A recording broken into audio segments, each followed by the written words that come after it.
Boa tarde, queridos irmãos. A graça e a paz de Cristo seja com todos. Nas últimas 2 semanas, nosso irmão Jorge trouxe um assunto bem pertinente aos nossos dias sobre o cristão e a cidadania, né, como nós devemos nos comportar como cidadãos. Então, recentemente, no mês de julho desse ano, nós tivemos a 40ª reunião ordinária do Supremo Concílio da nossa igreja. E entre outras decisões que ali foram tomadas, também foi tomada a decisão sobre a questão do comunismo e outras ideologias esquerdistas dentro da igreja presbiteriana. Como que a igreja presbiteriana trata o assunto. E conversando com o Jorge, nós achamos interessante nós encerrarmos esse ciclo de aulas sobre esse tema, apresentando para os irmãos o que diz a nossa igreja sobre o assunto. Obrigado, irmão. Obrigado por essa contribuição que eu vou mostrar para os irmãos também. Então, na aula de hoje eu quero mostrar para vocês as resoluções da Igreja Presbiteriana do Brasil sobre o comunismo e ideologias esquerdistas. Eu vou mostrar para vocês essas decisões. Antes, vamos orar ao Senhor. Deus Pai, quando estamos aqui tratando, ó Deus, de assuntos do nosso dia a dia, assuntos que dizem respeito diretamente à vida da sua igreja, pedimos ao Senhor que nos oriente, nos mostre e nos dê, ó Deus, a sabedoria, o discernimento e a submissão que nós precisamos para obedecer o que a Tua Palavra diz. Assim nós oramos em nome de Jesus. Amém. Antes de apresentar as resoluções para os irmãos e comentar algumas delas, eu quero mostrar para você o sistema presbiteriano de governo. Você que já teve aula comigo na classe de discipulado, você já viu isso, mas é só apresentar aqui um breve resumo para vocês, como é que funciona o sistema presbiteriano de governo.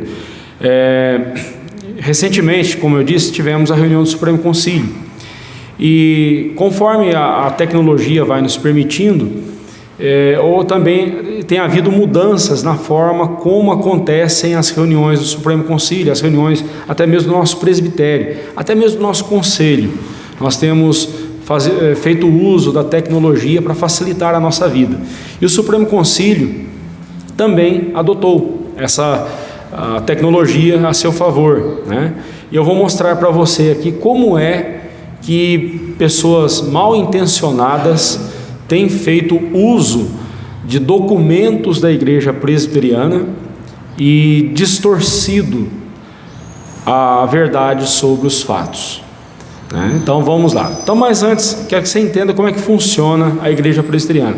Ela, primeiramente, o sistema presbiteriano de governo, ele é um sistema democrático representativo, ou seja, a igreja elege seus oficiais, a igreja elege em assembleia os seus presbíteros, diáconos, pastores. Os oficiais, por sua vez, eleitos, eles representam, por isso que é representativo, eles representam a igreja nas decisões da igreja, né? E como acontecem essas decisões, como é que são tomadas? Aí entra o sistema conciliar. A igreja presbiteriana não é presidencialista, né? A igreja presbiteriana não é episcopal, né? Tem um bispo que manda. A igreja presbiteriana não é o pastor que manda na igreja, não são os presbíteros que mandam individualmente na igreja, um presbítero que é o manda-chuva da igreja, não existe isso, né? Na igreja, não deveria existir, infelizmente acaba existindo, a gente sabe de alguns casos, né, que infelizmente existe onde a impiedade ainda se faz presente, é lamentável, mas aqui na nossa igreja, graças a Deus, nós não temos isso, né? Na nossa igreja nós praticamos o conciliarismo, ou seja, o que é a forma conciliar? Os presbíteros eleitos pela igreja reúnem-se e tomam as decisões pensando, primeiramente, na glória de Deus, em obediência à sua palavra e no bem da igreja. Decisões administrativas, decisões doutrinárias, decisões pastorais, tudo isso é tomado em concílio, né? E os oficiais, né, os presbíteros docentes e os presbíteros regentes, os presbíteros docentes são os pastores, e os presbíteros regentes são os demais presbíteros da igreja, que cuidam da regência da igreja, da administração da igreja, junto com o pastor.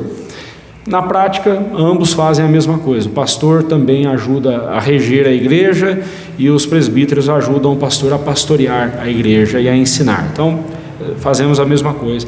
Na igreja presbiteriana, o pastor é um presbítero, né? Eles atuam nos concílios, começando na igreja local, nós temos um conselho, depois nos concílios regionais, que são os presbitérios e os sínodos, e por fim, no âmbito nacional, nós temos o Supremo Concílio. Antigamente o nome era Assembleia Geral, eu prefiro o termo Assembleia Geral. Esse Supremo Concílio, eu não vou entrar em detalhes aqui quando foi que começaram a usar esse título, esse nome, né? Mas eu prefiro, nos documentos antigos da nossa igreja, o termo era Assembleia Geral, né? E aí convencionou-se o nome Supremo Concílio. Eu prefiro Assembleia Geral, mas quando eu disser Assembleia Geral ou Supremo Concílio, você vai entender que eu me refiro à mesma reunião a nível nacional. Vamos lá. Então, entendendo melhor a estrutura, como é que ela funciona. O conselho, ele se reúne ordinariamente 4 vezes por ano. Nosso conselho aqui, no mínimo, ele tem que se reunir 4 vezes por ano. Só que, extraordinariamente, né, quantas vezes for necessárias. Né? O ano passado mesmo, parece que foram 9 vezes que nós nos reunimos. Nesse ano já reunimos, acho que umas 4 vezes, pelo menos. Né? Mas quantas vezes forem necessárias. Né? O conselho, que é composto pelo pastor, ou pastores, né, dependendo do tamanho da igreja, tem mais de um pastor, e presbíteros, então formam o conselho da igreja local. O conselho envia um presbítero e o pastor, ou pastores, se tiver mais de um, para a reunião do presbitério, né, que é a instância superior, o presbitério. E o presbitério, então pense num pastor, num presbítero de cada igreja da nossa região, aqui do nosso presbitério. Hoje nós somos o presbitério Vale do Paraíba, que comporta as igrejas de Jacareí, né, a Central, a Vila Pinheiro, a Igreja Presbiteriana Koinonia em São José dos Campos, a Igreja Presbiteriana Central de São José dos Campos, Jardim Augusta e Santa Isabel, né? Nós formamos o presbitério Vale do Paraíba. Esse é o nosso presbitério hoje. Formamos o Vale do Paraíba, o presbitério do Vale do Paraíba. E lá no presbitério, que é composto também, né, nas reuniões, são pastores e presbíteros mandados pelos conselhos locais que formam a reunião do presbitério. E na reunião do presbitério, o presbitério se reúne ordinariamente 1 vez por ano e extraordinariamente quantas vezes forem necessárias. O presbitério, por sua vez, ele envia 2 presbíteros e 2 pastores para a reunião do sínodo, que aí é uma instância regional que abrange os presbitérios, que cuida dos presbitérios de uma região. São no mínimo necessários 4 presbitérios para formar um sínodo. 4 presbitérios formam um sínodo. E no mínimo, 3 presbitérios formam um sínodo. E no mínimo 4 igrejas formam um presbitério. Né? O mínimo, esse é o número mínimo. Então nós temos o sínodo que se reúne ordinariamente a cada 2 anos, né? Bienalmente. Bienalmente ele se reúne, ordinariamente. E extraordinariamente, quantas vezes for necessário também. Só que o sínodo não manda ninguém para o Supremo Concílio. Quem manda é o presbitério. O presbitério também envia 2 pastores e 2 presbíteros para o Supremo Concílio. Esse ano eu fui um dos 2 pastores designados pelo nosso presbitério para o Supremo Concílio, para participar da reunião ordinária do Supremo Concílio, que se reúne a cada 4 anos. Então, presbitério 1 vez por ano, sínodo de 2 em 2 anos e o Supremo Concílio a cada 4 anos. E, extraordinariamente, quantas vezes forem necessárias também, tá certo? Agora preste atenção nisso aqui, porque é isso aqui que eu quero chamar a sua atenção. Todos os concílios são regidos pela CI, Constituição da Igreja. Nós temos uma Constituição que rege todas as ações, tudo na nossa igreja. Temos um Código de Disciplina, né? CD, o Código de Disciplina. Se alguém tiver que ser disciplinado, seja membro, seja pastor, seja presbítero, seja diácono, tiver que ser disciplinado, tem todo um rito para ser seguido. Não é assim de qualquer jeito, eu acho que aconteceu tal coisa, eu estou denunciando. Não é assim, né? E também nós temos um princípio de liturgia, PL, princípio de liturgia. Na nossa liturgia, nós temos um padrão a seguir. Pastor, mas por que eu venho aqui? É diferente de outra igreja presbiteriana que eu vou, que lá a coisa é diferente. Aí é o que eu digo, vai da fidelidade e da hombridade de cada pastor e de cada presbítero que no dia da sua ordenação prometeu seguir os padrões de fé da nossa igreja, o princípio de liturgia e tudo isso. Se eles não estão seguindo, aí compete ao presbitério averiguar o que cada igreja está fazendo, né? É lamentável, né? A gente vê que, infelizmente, muitas pessoas acabam desobedecendo. Mas você compreendeu como é que funciona o sistema, né? Como é que funciona? Por exemplo, nenhum pastor pode chegar, né, na presbiteriana, na igreja presbiteriana do Brasil, e dizer assim: irmãos, hoje eu baixo a seguinte norma para a nossa igreja. Não. Essa norma, no mínimo, tem de estar de acordo com o conselho da igreja. Se essa norma não estiver de acordo com o conselho da igreja, o pastor não pode fazer essa alteração. Mas suponhamos que o conselho tome decisão, uma norma, e essa norma não esteja de acordo com o que prescreve a nossa Constituição, o nosso Código de Disciplina, o nosso princípio de liturgia.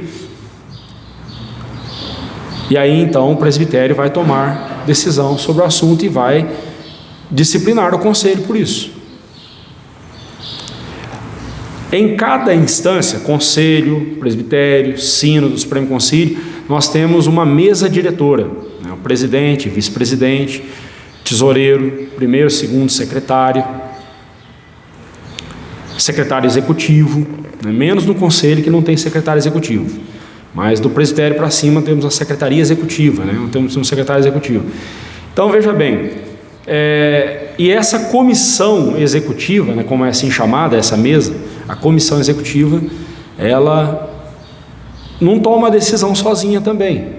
Se ela tiver que tomar uma decisão entre uma reunião e outra, na primeira reunião que tiver, aquela decisão tem que ser homologada ou rechaçada. Porque na igreja presbiteriana toda decisão vem do concílio, vem do Supremo Concílio, toma as decisões e baixa para os presbitérios, sínodos dos presbitérios e para as igrejas. Entendeu? Então, o presidente do Supremo Concílio, a igreja presbiteriana não tem presidente, né? Eu sempre escuto pessoas dizer assim: o presidente da igreja presbiteriana, o pastor Roberto, hoje, atualmente, é o pastor Roberto Brasileiro. O pastor Roberto Brasileiro, presidente da IPB. Não, ele não é presidente da IPB. A IPB não tem presidente. O Supremo Concílio tem presidente. Pastor, mas o Supremo Concílio não é a IPB? Sim, é o Supremo Concílio da IPB. É o Supremo Concílio tratando dos assuntos da IPB. Mas a igreja presbiteriana não tem um presidente. Nós somos conciliares. São os conciliares, né, os presbíteros, regentes e docentes que tomam as decisões pelo bem da igreja. Compreendeu isso, irmão? Então, como é que a coisa... Por que eu estou passando isso para você? Porque a coisa funciona assim. As decisões na IPB, como que elas são tomadas? Elas são tomadas através de documentos. Na igreja presbiteriana, nós não tomamos decisões sem documentos. No conselho nosso aqui, tomamos decisões e todas elas são registradas, transformadas em documentos. Se você tiver algum pedido para fazer para o conselho, você tem que mandar por escrito. Se você tiver uma denúncia a fazer a respeito de algum irmão, o comportamento de algum irmão que está sendo inconveniente, contrário às escrituras, você vai ter que fazer um documento e assinar esse documento, e aí então vai ser instaurado um processo de disciplina conforme o Código de Disciplina. Ou seja, tudo é documentado, tudo é documentado. Antigamente, os documentos, ali, faz questão de ressaltar, nenhuma decisão é tomada sem o devido registro documental. E todas as decisões oficiais da IPB são tomadas no Supremo Concílio e aplicadas aos demais concílios e às igrejas. Então, como eu disse, o presidente do Supremo Concílio, ele não pode chegar publicamente e dizer assim: eu falo em nome da Igreja Presbiteriana do Brasil, né, tal coisa é assim. Não, peraí. Ele só pode falar em nome da Igreja Presbiteriana do Brasil se o Supremo Concílio determinou. Se o Supremo Concílio reunido deu essa autorização para ele se manifestar em nome da igreja. Sem essa autorização ele não pode. Quando muito ele pode fazer o seguinte: eu falo em meu próprio nome, estou falando por mim mesmo. Aí ele pode expressar a opinião dele, mas em nome da igreja, somente com a autorização do Supremo Concílio. Se eu chegar aqui e expressar para você: olha, daqui para frente vai ser assim, pastor, mas tem uma norma do Supremo Concílio dizendo que é assim? Não tem, mas eu sou pastor da igreja e eu que sei. Você pode me denunciar. Me denuncia para o presbitério, porque eu estou desacatando a autoridade da igreja. Está vendo como que a coisa é séria? Mas o que aconteceu? Antigamente, os documentos, aliás, sempre foi assim, eles sobem dos concílios para o Supremo Concílio. Por exemplo, o conselho aqui, uns 4 anos atrás, nosso conselho mandou um documento para ir para o Supremo Concílio. A nossa igreja aqui mandou um documento para o Supremo Concílio. E foi tratado agora em julho passado. Mas esse documento, ele tinha que passar pelas instâncias inferiores. Primeiramente, ele tinha que passar pelo presbitério para o sínodo, e o sínodo encaminhar. O conselho mandou o documento para o sínodo, mas a norma é: ele tem que passar primeiro pelo presbitério, o presbitério só vai mandar para frente o documento. Mandou para o sínodo analisou o documento e aprovou e mandou para o Supremo Concílio. E lá no Supremo Concílio também ele passou. Então, antigamente, quando se tinha uma reunião do Supremo Concílio, o que se fazia? O secretário executivo do Supremo Concílio recebia os documentos que eram mandados pelos sínodos, pelos presbitérios, eram mandados. Aí, o Supremo Concílio reunido durante uma semana, geralmente é uma semana, às vezes até mais, de reunião do Supremo Concílio. Então, ali no Supremo Concílio, o presidente, ele dividia os documentos que entravam, ele dividia para as comissões, nomeava as comissões ali no local e entregava os documentos para cada para cada comissão tratar de um monte de documentos. As comissões passavam 2, 3 dias estudando os documentos, avaliando os documentos e escreviam um relatório. E aí lia o relatório em plenário. E aí o plenário decidia sim ou não a favor do relatório. Você imagina o trabalho que dava. Aí surgiram com uma ferramenta aí via internet chamada iCalvinos. Essa ferramenta facilitou muito a vida da gente. Os documentos sobem com meses de antecedência, sobem para o Supremo Concílio. O secretário executivo, ele já tem o nome dos deputados, né, os representantes que vão participar da reunião, e então ele já dividiu ali as comissões. Eu mesmo trabalhei com uma comissão que eu nem conheci, só conheci virtualmente, né? Conheci lá depois no Supremo Concílio, né? Mas então os documentos vieram para nós com antecedência, nós pudemos ler, estudar, e depois as comissões, via WhatsApp, via reunião virtual, a gente conversou e fez o relatório, e já levou o relatório pronto para o Supremo Concílio. Adiantou muito o serviço nosso, ficou muito prático. Só que acontece, como tudo é aberto, não tem nada secreto, a Igreja Presbiteriana não é uma sociedade secreta, os documentos estavam abertos. E dentro da IPB, infelizmente, nós não sabemos quem, pessoas começaram a vazar esses documentos que subiram antes de ser tratados no Supremo Concílio, antes de receberem a decisão do Supremo Concílio. Alguns documentos nem tinham sido tratados ainda pelas comissões.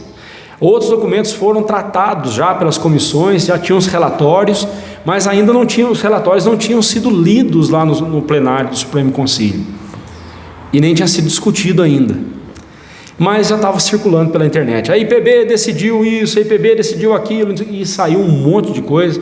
Disse, caramba, decidiu o quê? A gente nem decidiu ainda, a gente nem tratou do assunto ainda. E um assunto que deu pano para manga foi sobre comunismo, marxismo e ideologias esquerdistas. Você imagina o trabalho que deu para a gente. Nós ficamos quase uma tarde inteira discutindo esse assunto. E, meus irmãos, foi um momento tenso no plenário, porque estávamos tratando sobre ideologia esquerdista, sobre a cosmovisão esquerdista. E aí, como acontece muito nos nossos dias, os mais novos estão acostumados já com esse termo, não sei se você também já ouviu esse termo, o espantalho. O que é o espantalho? Você tem um problema para você tratar, mas em vez de você tratar o problema, você tira um aspecto daquele problema e transforma no foco da discussão e fica ali, espancando aquele espantalho, batendo naquele espantalho, naquele boneco. Mas o assunto está aqui para ser tratado. Deixa eu exemplificar isso melhor. Estávamos tratando sobre a cosmovisão comunista, a cosmovisão marxista, coisa muito ampla. E aí, no plenário, alguém levantou: mas a igreja presbiteriana, ela é apartidária. E o outro já gritou lá no canto, né? Nós não podemos dizer em quem que as pessoas vão votar. Mas não era isso que estava sendo tratado. Não era isso que estava sendo tratado. E aí a discussão virou Bolsonaro e Lula no plenário. E não era isso que estava sendo tratado. Mas propositalmente, eu não duvido disso, propositalmente, pessoas mal intencionadas fizeram esse boneco na hora. E, meus irmãos, aí ferveu. Porque temos bolsonaristas e, lamentavelmente, temos, né, lulistas também. Eu acabei de dizer que eu sou, né? Temos tínhamos lá no plenário pessoas que eram pró-Lula e pessoas que eram pró-Bolsonaro. E aí, nós tentando, peraí, irmãos, não estamos tratando disso, nós estamos tratando da cosmovisão marxista. Esse negócio é perigoso. Mas a coisa foi longe, né? E aí, mas o Supremo Concílio tomou uma decisão e eu quero mostrar para você. Mas antes de mostrar a decisão de 2022, eu quero que você preste atenção aqui. Você está vendo ali? SC 54138, lá em cima, no comecinho lá. É que aqui não dá para ver. Vai lá, na terceira linha, o comecinho. SC 54 138. O que é esse 54? Supremo Concílio, SC, Supremo Concílio, 1954.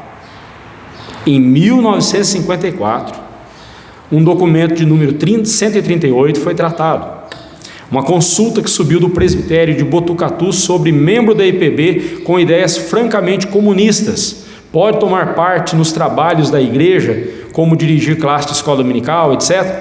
O Supremo Concílio resolve responder que há incompatibilidade entre o comunismo ateu, grave essa palavra, ateu, e materialista, e a doutrina bíblica e os símbolos de fé da IPB, que é a confissão de fé, catecismo maior, breve catecismo. Então, lá, em 1954, a IPB já se posicionou, é incompatível. Não estamos falando aqui de Bolsonaro e de Lula, ou de Ciro Gomes, ou de Tronic, ou de... como é que é o nome da outra lá? A Simone Step, né, como diz o Lula, né? Simone Tebet, né? Não estamos falando de candidatos, estamos falando aqui de cosmovisões, tá? Vamos em frente. CE, Comissão Executiva, lembra que eu falei que o Supremo Conselho se reúne a cada 4 anos, mas a Comissão Executiva se reúne quando for preciso. A Comissão Executiva, em 1956, então 2 anos depois, tratou um documento de número 96, né? E eu destaco ali, eu vou só ler o que está destacado, porque senão não vai dar tempo. persistimos em pregar a realidade do poder transformador do Evangelho de Cristo, crendo que o comunismo é uma filosofia de vida contrária ao espírito e à doutrina evangélica. Então, quer dizer, reafirmou o que foi dito em 54. Em 1966, 10 anos depois, entrou outro documento, número 74, lá do presbitério de Castro. E aí, depois eu posso compartilhar com você todo o conteúdo aqui, para você ler com calma. Mas olha parte da decisão ali, que eu destaquei. Por adotarem uma filosofia em choque com os princípios cristãos, no todo ou em parte, a mesma prova deve ser apresentada ao conselho competente para os devidos fins. Estava tratando ali sobre a questão, olha lá em cima, o cabeçalho, né? PCST, o presbitério de Castro, sobre atitudes do presbitério quando tiver obreiro comunista, um pastor ou um evangelista comunista, resolve reafirmar ser indispensável que qualquer pessoa que deseja filiar-se à IPB, em especial aos seus oficiais e ministros, a aceitação da palavra de Deus como única regra de fé e prática e seus símbolos de fé. Presbítero Edson, naquela reunião que nós tivemos em São José dos Campos, um colega, não vamos citar nomes aqui porque está sendo gravado, um colega disse que nós não podemos exigir dos membros da igreja que sejam que vão ser recebidos na igreja, que adotem e subscrevam os símbolos de fé da IPB, ok? Não é isso que ele disse? O que diz a resolução aí de 1966? Que deve-se exigir a submissão à palavra de Deus e aos símbolos de fé. Se é decisão do Supremo Conselho, a gente tem que cumprir. E até onde eu sei, não caiu por terra isso. Né? E eu fiquei feliz demais, porque eu vou escrever um documento e vou bater num documento em cima disso, né? E vou entrar com um documento em cima disso, né? Exigindo o cumprimento dessa decisão. Em 1977, então dá mais um salto aí, 10 anos depois, 11 anos depois, documento 07, né? Informações, né, do senhor presidente referente ao Instituto Palavra da Vida, aqui em Atibaia. E na década de 70, o Instituto Bíblico Palavra da Vida, hoje, é um instituto idôneo, tá? Não temos restrição alguma com relação à Palavra da Vida, mas na década de 70, aquele burburinho ali da tal ditadura militar, aquela coisa toda, tal, o Seminário Palavra da Vida, ele teve algumas... Tinha, até hoje, tinha muito, mas aí que acontece, o Palavra da Vida, o Instituto Palavra da Vida, foi desqualificado pela IPB naquele período, né? Considerando ser ambígua a doutrina implícita sobre a compatibilidade ética do comunismo russo marxista com o cristianismo, né, esposado pela organização Palavra da Vida, que infelizmente, né, eu procurei esses documentos, esses artigos que foram escritos aqui, né, ou Eu Chorei na Rússia, ou Cristianismo na Rússia, uma existência inquieta. Eu procurei esses artigos, não encontrei, né? Já pedi para alguns colegas que me ajudassem nisso, mas ainda não obtive resposta. Mas fato é, hoje o Instituto Bíblico Palavra da Vida, se você jovem quiser para lá, um acampamento Palavra da Vida, se você quiser fazer alguma atividade lá, hoje nós recomendamos, é um lugar sério, né? Um lugar apropriado para nós cristãos. Isso foi banido, né? Foi enxotado de lá, o esquerdismo, né?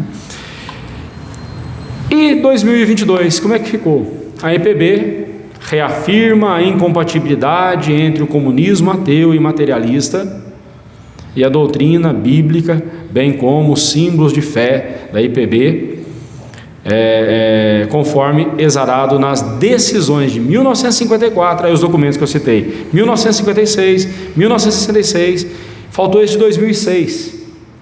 Eu coloquei o de 77, não coloquei o de 2006, mas está aí todas as decisões que foram tratadas pela IPB, reafirmando decisões anteriores. Então a IPB continuou olhando para a doutrina marxista como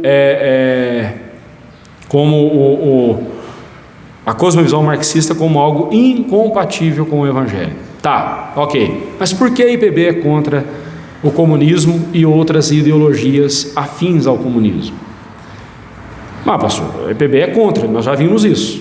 Temos decisões claras da posição da IPB contra o marxismo. Não estamos falando aqui do partido tal, ou candidato tal, estamos falando aqui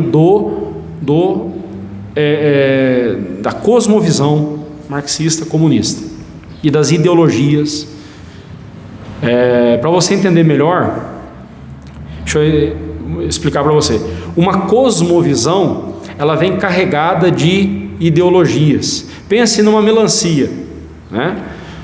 A melancia seria a cosmovisão e as sementes dessa melancia seriam as ideologias. Tá? Então, quando nós falamos de marxismo, nós estamos carregando aí um monte de ideologias contrárias à palavra de Deus.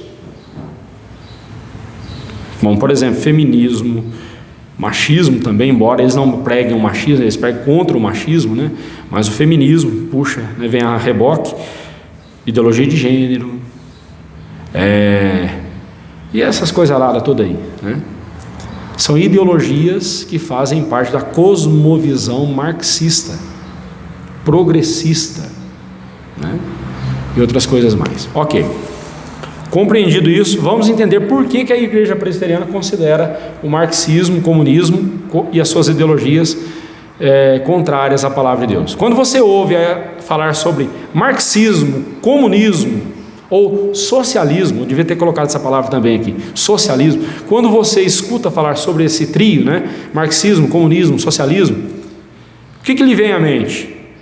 Um sistema político de governo ou um sistema religioso? O que você acha? Em qual alternativa você marcaria um X? Eu marcaria um religioso. Quem concorda? É um sistema religioso com uma capa política do governo. É um sistema, ele tem o viés religioso, mas a intenção dele é a política. Eu diria que o senhor estava quase marcando o gol e o senhor chutou a bola para fora. É exatamente o contrário. Exatamente o contrário. Ele é um sistema religioso que se vale da política. Não, o que eu falei. O senhor falou o contrário. É um sistema político que se vale da religião. Não. Então eu que entendi errado. Mas então o senhor fez o gol e eu que chutei para fora. Mas vamos lá. Mas é isso. Em tese ou em essência, o marxismo. Eu vou falar marxismo, você vai entender marxismo, comunismo, socialismo, tá bom? Só vou ficar repetindo esse trio toda hora aqui, fica esquisito. O marxismo, ele é uma religião. E a religião, ela não vem separada da política. Se você pegar toda a história da humanidade, o ser humano é tanto um ser religioso quanto um ser político. E a política em si não é uma coisa ruim, assim como a religião. O que estraga as duas? Bem, vou deixar a resposta daqui a pouco no meio da aula, você vai entender, né? O que estraga? Agora, tem algumas políticas, tem algumas filosofias que já vêm estragadas por si só, pelo fundamento delas. Então, o marxismo, o comunismo é um sistema religioso e mais, ele é um sistema religioso anticristão, contra a fé cristã. Porque se ele é um sistema religioso, ele não seria então um sistema religioso anti-religião, porque se ele é religioso, mas ele é anticristão, ele é contra a fé cristã. Calvino usava uma expressão chamada sensus divinitatis. O que é o sensus divinitatis? Toda a estrutura do pensamento humano, toda a estrutura, ela é religiosa. Eu mandei para você essa semana um documentário sobre Adolf Hitler. A forma como Hitler levou a Alemanha a segui-lo foi com elementos religiosos. A figura do messianismo, né? Da figura do Messias, o Salvador, aquele que ia salvar a Alemanha da mão dos judeus que estavam parasitando na Alemanha, segundo ele pensava, ou dos estrangeiros, aí a busca pela raça ariana e tudo mais. Mas ele usou de expediente religioso. Ele usou de um expediente religioso. Toda a estrutura do pensamento humano, até mesmo o ateísmo. Pastor, mas você falar que ateísmo é religião, é a mesma coisa que você dizer que calvície não é careca, né? O careca não é calvo. O ateu, ele é um religioso. A religião dele, ele se expressa como: eu não creio em Deus. Eu não creio, eu sou um agnóstico. Eu não creio na existência de um ser superior, não, eu estou em busca do conhecimento. Quer dizer, essa é a crença dele, ele vive, porque uma crença é aquilo que nos move, aquilo que nos faz agir, nos faz, que comanda a nossa vida. O ateísmo comanda a vida do ateu, ele vive sem Deus no mundo, ou ele imagina que Deus não existe. Você e eu seguimos a religião cristã, na qual nós dizemos que Deus existe. Então todo pensamento, quando você vai estudar marxismo, você vai ver que Karl Marx, ele combateu a religião cristã, ou a cultura judaico-cristã. Mas todo pensamento de Karl Marx é religioso. Quer ver mais? Evolucionismo, né? Os cientistas aí dizem que não creem na existência de Deus, eles creem na evolução, na explosão, e aí tudo foi evoluindo. Irmãos, você precisa ter muito mais fé para crer que esse universo apareceu do nada, de uma explosão, e foi evoluindo por conta própria, do que para crer que existe um Deus. Humanamente falando, é mais fácil eu crer na existência de um Criador soberano que criou todas as coisas, do que eu crer que o universo surgiu por acaso. Você está andando na rua e encontra um relógio funcionando perfeitamente bem, e aí eu lhe pergunto: como esse relógio apareceu aí? Aí você diz assim: não sei, por acaso, sozinho. Eu cuspi e apareceu. Isso é fé. Isso não é ciência, isso para mim é fé. Distorcida, mas é fé. Então, quando nós falamos de sensus divinitatis, né, toda a estrutura do pensamento humano, ela é religiosa. A verdadeira fé, né? A verdadeira fé, a fé em Deus, a verdadeira fé, ela é obra de Deus no coração da pessoa. Podemos prosseguir? Só uma pergunta. Aproveitando o fascismo, sabe por isso que eles chamam o Bolsonaro de fascista? Porque o Hitler, ele atraía as pessoas. Não, o Lula também. Pois é, o Bolsonaro também.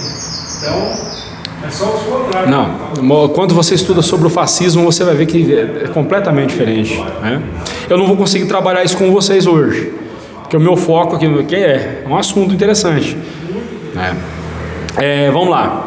Comparando então o marxismo, o comunismo com o cristianismo reformado. Por que eu falo cristianismo reformado? Porque é o nosso, é o que nós cremos. Eu não estou falando aqui em nome de todos os cristãos.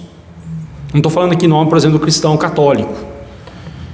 Ele tem lá as posições dele, embora em muitas coisas hoje em dia nós estamos vendo os católicos e os protestantes juntando forças, né? Mas não, eu vou falar aqui em nome da nossa igreja, da nossa fé, a fé reformada, né? O cristianismo reformado. Cosmovisão reformada, né? Quando a gente fala cosmovisão, a palavra cosmo, mundo, visão, né? Visão de mundo, né? Significa como entender a vida, como entender o mundo, né? A nossa cosmovisão, a cosmovisão cristã. Como é que o cristão compreende a vida ao seu redor? Nesses quatro, a partir da revelação de Deus. Nós cremos no Deus que se revelou a nós. Ele é o Deus que se revelou a nós. Então nós partimos desse ponto. Deus é o Deus que se revelou a nós. Essa revelação, ela apresenta uma cosmovisão para nós. Essa cosmovisão tem 4 elementos: criação, pressupõe-se um criador; a queda, a criação se rebela contra o Criador, quando o homem pecou contra Deus; a redenção, há um Salvador que redime o homem, que resgata o homem; e a consumação, que é o paraíso eterno na presença do Criador e Salvador. Então, quando nós falamos de cosmovisão cristã, nós estamos falando desses 4 elementos: criação, queda, redenção e consumação. Esses 4 pontos para nós são basilares da nossa fé. Eu creio num Criador, eu creio que Ele me criou, mas eu infelizmente pequei contra Ele, dei as costas para Ele, mas esse Criador é misericordioso e veio e me redimiu através do Seu Filho, e me levará para a glória eterna, o paraíso eterno. Então, criação, queda, redenção e consumação. Agora vamos comparar esses 4 pontos na cosmovisão marxista e na cosmovisão cristã reformada. Vamos lá, comparando. No marxismo, não há um Criador, eles não creem na existência de Deus, eles são ateus. Se você se diz marxista, você concorda com o marxismo que diz que não existe Deus? Ser marxista significa abraçar. Não, eu concordo com algumas coisas deles. Bem, com qualquer ideologia você pode concordar com algumas coisas delas. Com a fé cristã não tem essa. Ou você abraça tudo ou partes. Algumas partes da Bíblia eu gosto, outras não. Então você não é cristão. Não tem como você fazer uma Bíblia do seu jeito, tá? Teorias ateístas como a do evolucionismo explicam o surgimento de tudo. Eles abraçam o evolucionismo, obviamente. Faz mais sentido para eles abraçar a ideia de que tudo isso aqui é obra da evolução. Tudo é obra do acaso, mas o homem dá propósito às coisas. Olha só que contradição. Eles dizem que tudo isso é obra do acaso, o evolucionismo. Aí o marxista fala assim: mas se tudo é obra do acaso, inclusive o homem é obra do acaso. Mas o homem é que dá sentido para tudo. O homem é a medida de todas as coisas. Antes do século 17, o iluminismo começa no século 17, né? Mais ou menos, 17, 18. Antes do iluminismo, Deus era a medida de todas as coisas. Tudo era na sociedade era regido pela ótica da existência de Deus. Com o iluminismo, o homem disse: nós não precisamos de Deus. O homem é a medida de todas as coisas. O homem é a medida de si mesmo, né? Mas no cristianismo, nós cremos na existência de um Criador Supremo que trouxe à existência todas as coisas pelo poder da sua palavra. Há um propósito bem definido para tudo que Ele fez, né? A glória dele. Ele é o propósito de tudo. Deus é a medida de todas as coisas. Deus é a razão pela qual eu levanto cedo e faço o café da manhã para minha família. Deus é a razão pela qual eu trabalho, produzo, sou um bom empregado ou sou um bom patrão. Deus é a razão de tudo na minha vida. Trabalho para receber um salário? Sim, mas o meu foco não é o salário, o meu foco é a glória de Deus. Vou viver para a glória de Deus. Vê a diferença? Sobre a queda, olha aqui, agora a coisa vai ficando mais esquisita. No marxismo, no princípio, não existia propriedade, ninguém era dono de nada, todo mundo desfrutava de tudo.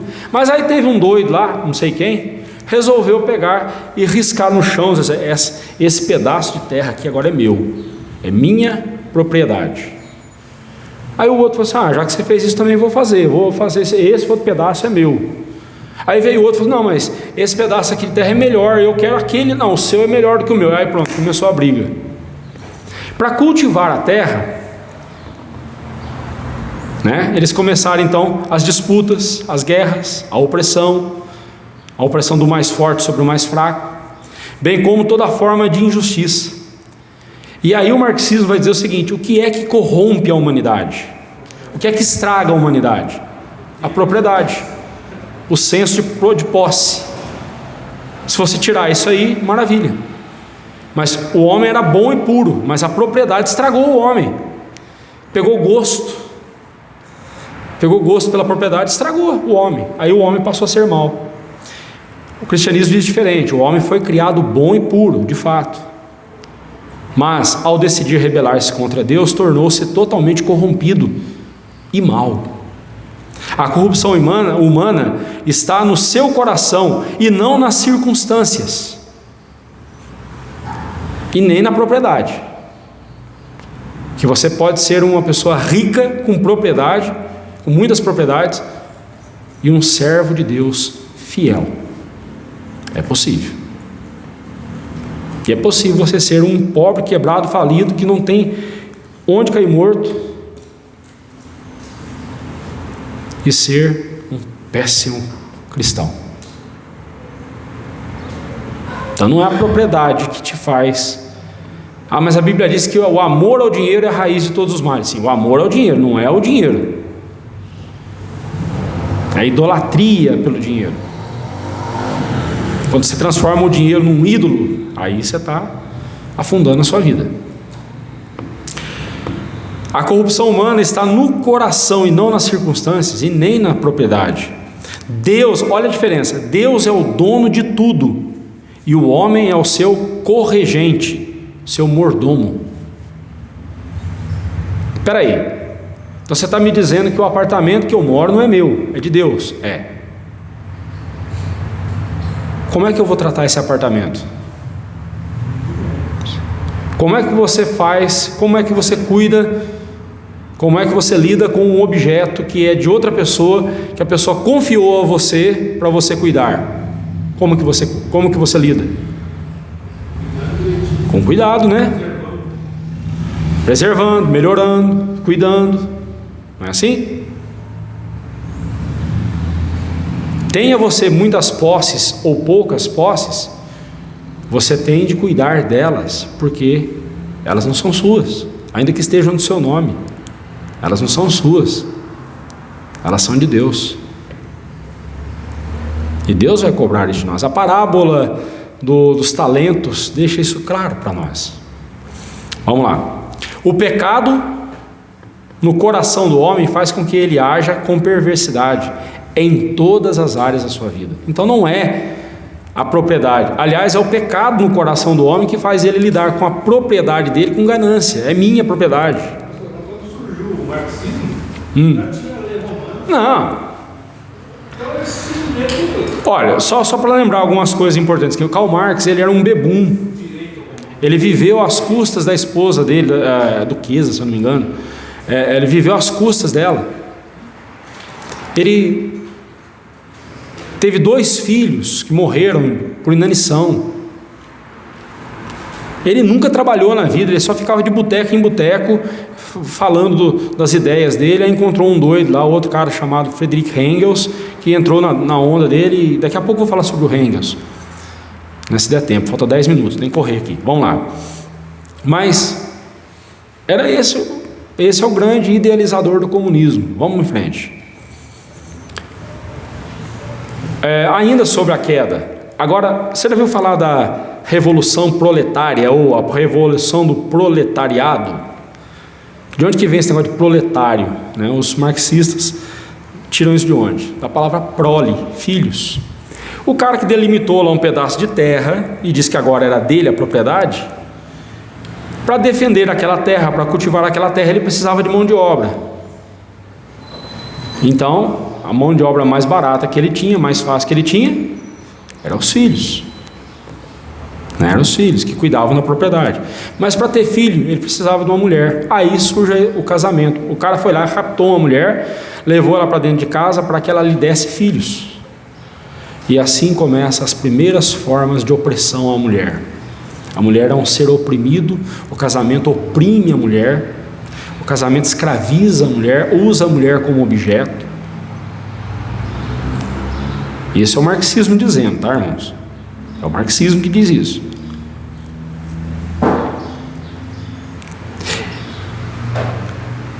família, nessa cosmovisão, é a primeira forma de opressão. Agora você está entendendo por que eles são ferozes contra o casamento? Por que aí eles usam de ideologias como o feminismo, ideologias como o LGBT, essa turma toda aí, né? Eu não sei nem quantas letrinhas tem mais naquele negócio, né? Cada dia eles põem uma letra, né? Eu digo que é a turma da sopa de letrinhas, né? Cada dia eles põem uma letra naquela sigla lá. Então, tudo isso, temos que destruir isso. Bem, daqui a pouco eu falo sobre a redenção, qual é a proposta de redenção deles.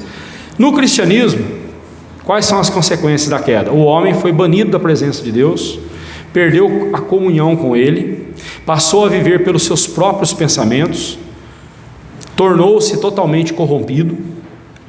A disputa, a ganância, a guerra, o ódio, a traição, o egoísmo e toda sorte de pecados estão presentes em sua vida e relacionamentos. Toda desgraça humana está relacionada ao seu coração pecaminoso.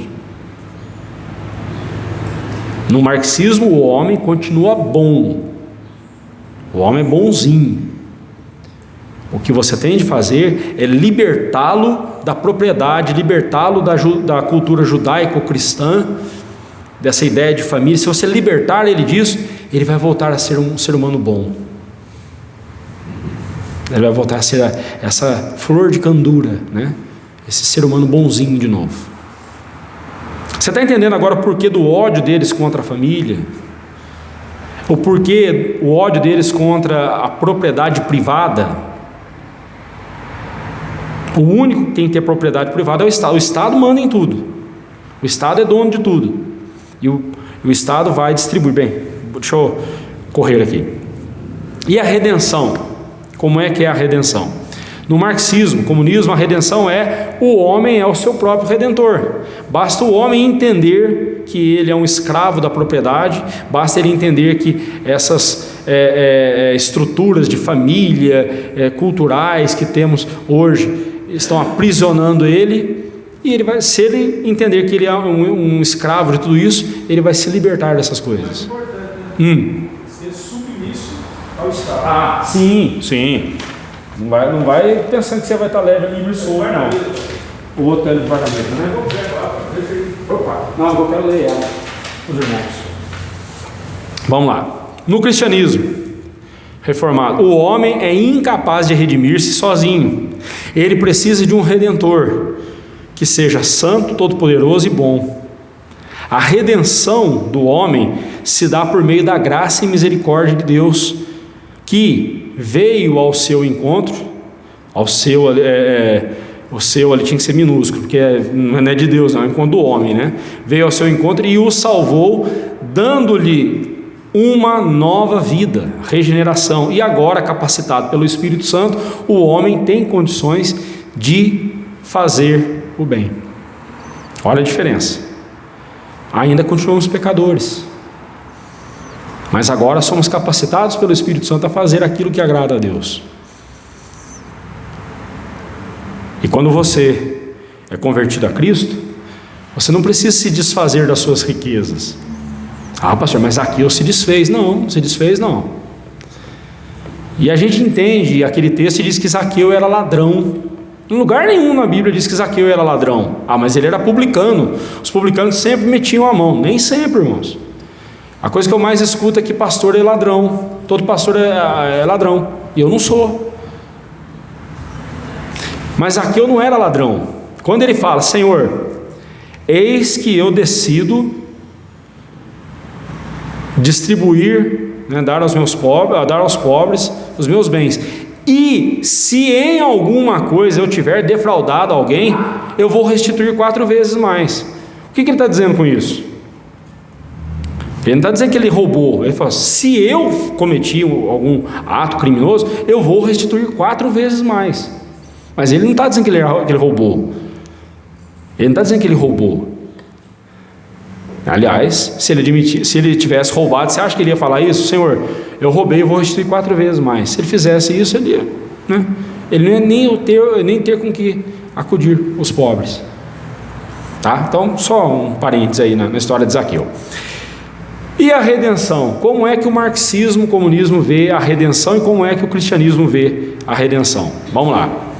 Para o marxismo, uma vez que o homem está corrompido, veja que o verbo estar está em negrito e em itálico para destacar. O homem não é corrompido, o homem está corrompido, ou seja, é temporária essa corrupção do homem. É só ele se libertar da propriedade que ele volta a ser um ser humano bom, né? Então o homem está corrompido pela propriedade, ele é incapaz de redimir-se.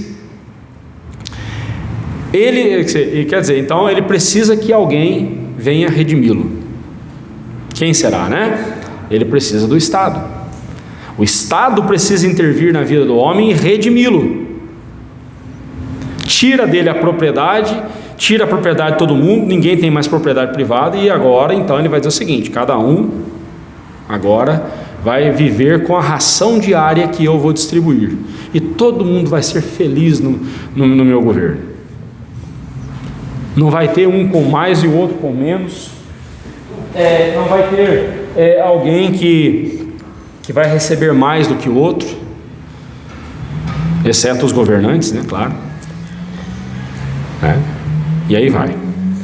O Estado é o redentor do homem, o Estado é o provedor do homem, o Estado que vai dar o que você precisa. Quanto mais impostos você pagar para o Estado, mais o Estado tem que prover para você. E é verdade, se eu estou pagando, ele tem que me prover. Só que aqui não. Ele tirou tudo de mim, como é que eu vou pagar alguma coisa para ele? Não, você dá tudo que você tem para o Estado, e o Estado vai dar para você o que você precisa. Tá? O Estado é assim o substituto de Deus na existência humana, dispensando totalmente. Você não precisa de Deus, você não precisa crer num ser divino que vai cuidar. Não, você tem um Estado para cuidar de você. No cristianismo não é assim. O Redentor do homem é Jesus Cristo. Ele é totalmente poderoso e capaz de resgatar o homem. Jesus Cristo, é verdade que aqui também o homem continua sendo incapaz de resgatar-se, né? A diferença é quem é o Redentor do homem, né? Jesus Cristo é o Redentor do homem, Jesus Cristo é o provedor do homem e sustentador do mesmo. Jesus Cristo é o substituto do homem diante de Deus e a revelação exata do próprio Deus. Jesus Cristo nos substituiu na cruz do Calvário e nos redimiu morrendo em nosso lugar. E Ele nos representa diante de Deus na hora da condenação. Cristo sofreu em nosso lugar para nos salvar. Ele é o nosso Redentor. E a consumação, como é que fica? A destruição da propriedade, segundo o comunismo, restaurará aquele estado de pureza do homem. Fará com que o mundo seja bom novamente. A imanência toma o lugar da transcendência, ou seja, não existe esse negócio de paraíso celeste, de céu, não existe isso. O céu é aqui. A felicidade não está lá na eternidade, na glória, num lugar chamado céu, num lugar chamado paraíso. A felicidade você desfruta aqui agora, aqui, nesse mundo. Quando eu vejo um cristão abraçando o comunismo, eu falo assim, não sei onde você está com a cabeça. Essa semana uma senhora me perguntou no carro assim: e aí, você acha que dias melhores virão? Eu falei assim, com certeza não. Dias piores e muito piores virão. Mas aí você tirou minha esperança. Eu falei assim, não, é que você está com a esperança no lugar errado, na pessoa errada. Se a sua esperança estiver em Cristo, você vai ansiar para que esses dias piorem cada vez mais, porque quanto mais isso acontecer, mais próxima está a volta do Senhor Jesus. É sinal da volta do Senhor Jesus. E a minha esperança está na volta de Jesus, não está nesse ou naquele candidato, nesse ou naquele partido político. Mas enquanto eu estou nesse mundo, eu tenho como escolher um partido político que não seja contra os princípios que eu creio. Um candidato que não seja contra os princípios que eu creio. O progressismo nesse momento ele é abraçado como crença de que o mundo melhorará. Mas para o cristão este mundo irá de mal a pior. A esperança do cristão está na volta de Cristo para buscar a sua igreja quando ele julgará os ímpios e receberá em sua glória aqueles a quem resgatou. A glória eterna será a restauração daquele estado de santidade e pureza em que Adão e Eva foram criados. O cristão vive preservando, daí o conservadorismo, sua fé na palavra de Deus. Agora, se você pergunta, pastor, então você não é esquerdista? Não. Então você é de direita? Não. Ah, então você é conservador? Não. Então o que você é? Eu sou cristão. Não tem maneira melhor de você se definir nesse mundo como... Porque se você se define como cristão, você tira tudo o que estiver errado, você retira da sua frente. Porque se você vai estudar sobre a direita e a esquerda, você vai ver que em algum momento a direita e a esquerda se encontram. O conservadorismo. Quem eram os conservadores no século XV, quando surgiu a Reforma Protestante? No século XV, no século XVI, quem eram os conservadores? A Igreja Católica. Quem eram os progressistas? Os reformadores. Só que hoje em dia, se alguém me chamar de progressista, para mim é uma ofensa, porque progressismo hoje em dia abraça essas ideologias esquerdistas, e eu não sou. Não tem nada a ver com isso. Ah, então você é conservador. Sim, acho que esse é um termo que me define melhor, mas eu prefiro ser chamado de cristão. E quando eu me defino como cristão, eu me defino como cristão presbiteriano reformado. Aí tiro qualquer dúvida de quem que eu sou. Ok? Resumindo então, o marxismo e o cristianismo. A propriedade privada no marxismo deve ser destruída, mas os líderes estatais são ricos. A cultura judaico-cristã deve ser destruída e substituída pela ideologia marxista-comunista. Para tal, a família tradicional deve ser destruída e substituída por outras formas de família. A prole é o único bem do homem, que o homem tem, mas afirma-se que as crianças são do Estado, né? A revolução do proletariado, a única posse que o homem tem é a prole dele, mas o Estado vem dizer assim, as crianças não são das famílias, são do Estado. Você quer isso para suas crianças? Você quer que o Estado venha dizer o que as suas crianças têm que ser? É isso que você quer para suas crianças? Vamos lá. O homem, no cristianismo reformado, o homem é mordomo de Deus, a quem ele deverá prestar contas. A riqueza não é pecado, desde que utilizada para a glória de Deus e para o bem do próximo. A cultura judaico-cristã baseia-se na revelação de Deus. A família é, portanto, o primeiro núcleo da sociedade com o qual Deus estabelece a sua família, a sua aliança e forma o seu povo, a igreja. Os filhos são herança do Senhor. Eles não são seus também não. Você vai ter que prestar conta de cada um deles para Deus depois. Olha a diferença. Concluindo, marxismo e comunismo é uma religião e como tal é oposta à fé cristã reformada, sendo totalmente incompatíveis. Não tem como, é água e óleo, não tem como, não se mistura. O grande rival do marxismo e comunismo não é o capitalismo. Não é o capitalismo. Isso aí em questões econômicas, mas em questões de filosofia, não. Pois estes, tanto o marxismo, o comunismo e o capitalismo, eles são igualmente materialistas e gananciosos. A diferença é que o capitalismo incentiva o trabalho e a produção, o marxismo e o comunismo não. Incentiva a vadiagem. Esse é assunto que eu poderia trazer em outra ocasião. A fé cristã é o grande entrave para o avanço marxista, comunista. Então por isso que eles batem contra a fé cristã. Eles batem de frente com a fé cristã. No catolicismo romano existe a teologia da libertação e no meio evangélico a teologia da missão integral, as quais abraçam o marxismo e o comunismo, fazendo parecer compatível com a Bíblia. Então, se você ouviu falar de teologia da missão integral, TMI, você está ouvindo o mesmo lixo da teologia da libertação católica, a mesma coisa, com uma vertente evangélica. Agora, eles dizem que a fé cristã, ela dá base para o comunismo. E dizem que os cristãos lá no primeiro século eram comunistas. Você já ouviu isso muitas vezes. Agora, veja bem, Um camarada chamado Friedrich Engels, que juntamente com Marx foram os idealizadores do Manifesto Comunista, falando sobre os comunistas franceses que viviam dizendo que o cristianismo e a fé cristã, o cristianismo e o comunismo são afins, a fé cristã dá base para o comunismo. Os cristãos do primeiro século viviam de forma comunista.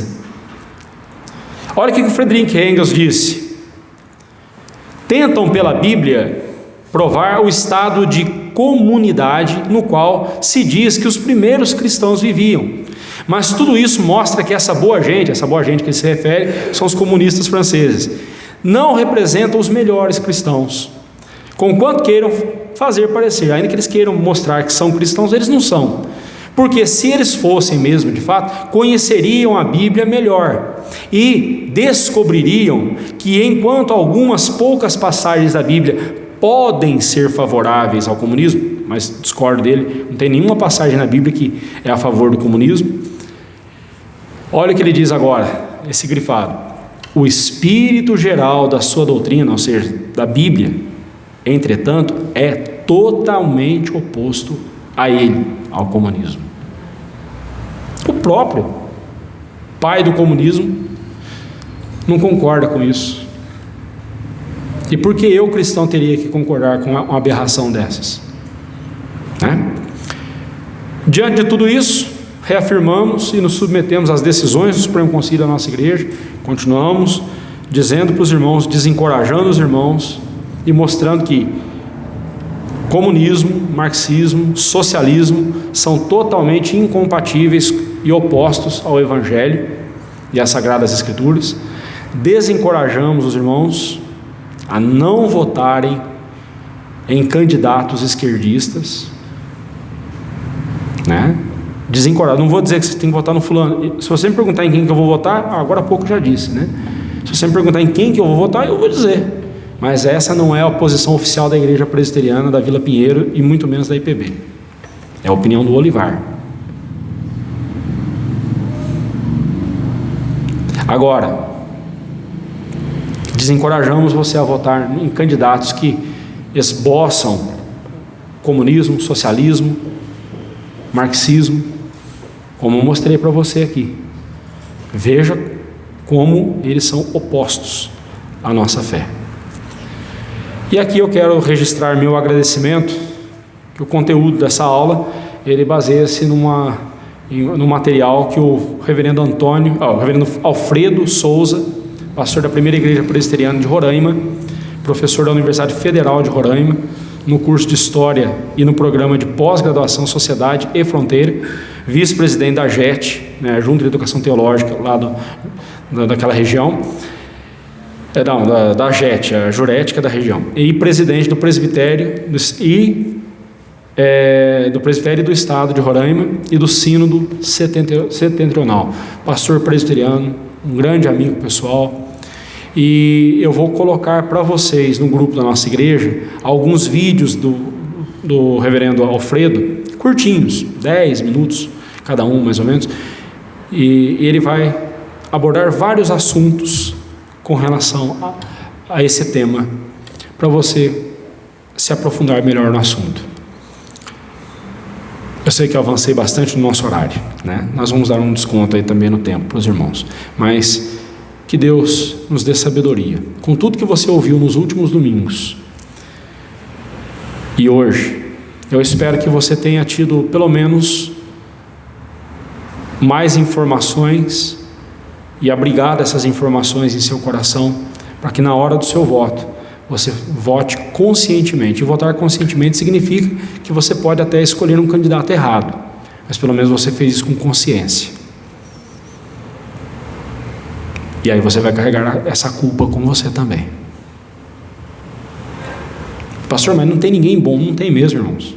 Começando por esse que vos fala, todos somos pecadores, todos precisamos da graça de Deus. O que nos torna diferentes é como nós mostramos o quanto nós dependemos de Deus.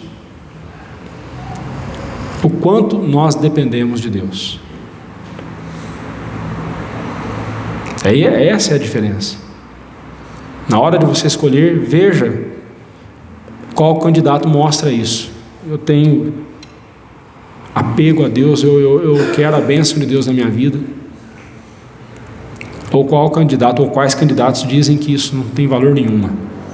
Não tem valor nenhum, não tem importância alguma. Veja isso, tá bom? Deus nos abençoe. E depois eu compartilho com os irmãos esse material e também compartilho com os irmãos as palestras do pastor Alfredo. Deus abençoe.